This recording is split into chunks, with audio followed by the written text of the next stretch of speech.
I will say this, I am kind of a big fan of the rubberized flooring. Probably not a good idea to set it in a place where, you know, stuff can run up underneath it that you don't want to have running up underneath it. But with that said, I mean, we've got some in the kitchen. We like it a lot. It looks great. I love the black and white pattern. I like that quite a lot.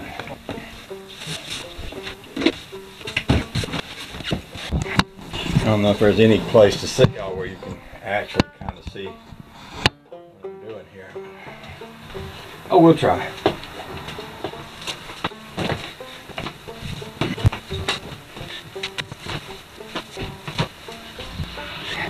We have another problem here, and it would be okay if we do. You notice this is wet, and it looks like the wet comes from around the front of the toilet.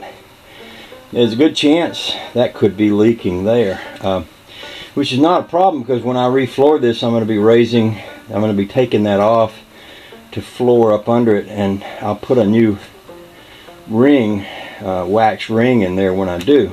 I put a wax ring in that, a goodly many years ago when I redid the floor, and what I redid of the floor back then was, I believe it was right out to here, like, you know, 4 or 5 boards there, and then the old floor is over here. But yeah, I'm suspecting that might be leaking there, which is a very fixable problem, especially since somebody's taking the toilet out anyway. All my plumbing in here is set up so that I can cut it off. I've got a cut-off valve right there so that I can disconnect from the toilet, and I've got cut-off valves under the sink here so I can, when I plumbed all this, I set it all up with cut-off valves so that I can cut that off, disconnect the pipes, lift that up and get it out of here. And we're going to be putting a new sink in here. This old sink has been here since I bought the house, and it's still got the old cigarette burns where the previous owner used to, I'm guessing, used to sit his cigarette down every day and shave, and every day he'd pick a different spot, and he had burn marks all across this thing where he'd sit cigarettes on there and let them burn down. It's almost like he's creating a design with it, you know. But it's about time to, if we take everything out, we'll replace the sink also. That'll be part of the fun, part of the plan.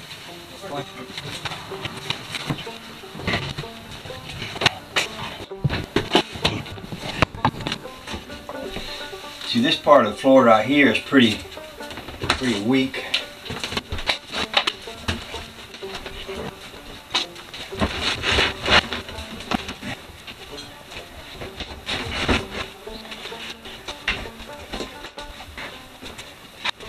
Now this part of the floor right here, I don't know if you can tell, but when I put my weight on it, it feels like it's wiggly, weak.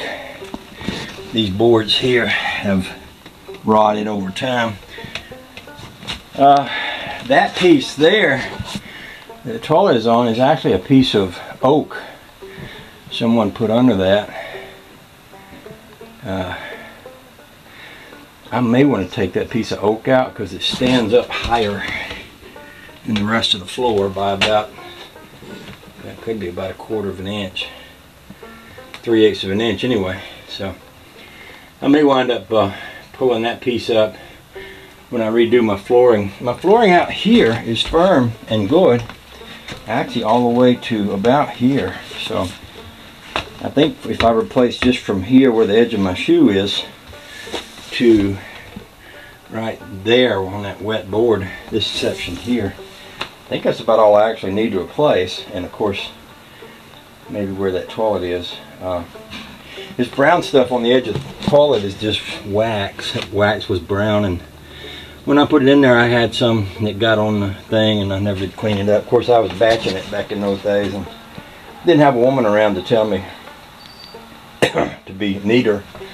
I've also got sheetrock in behind here, and I believe it'd be a good idea to get some more sheetrock and go ahead and finish that part there up before I come back in with more flooring.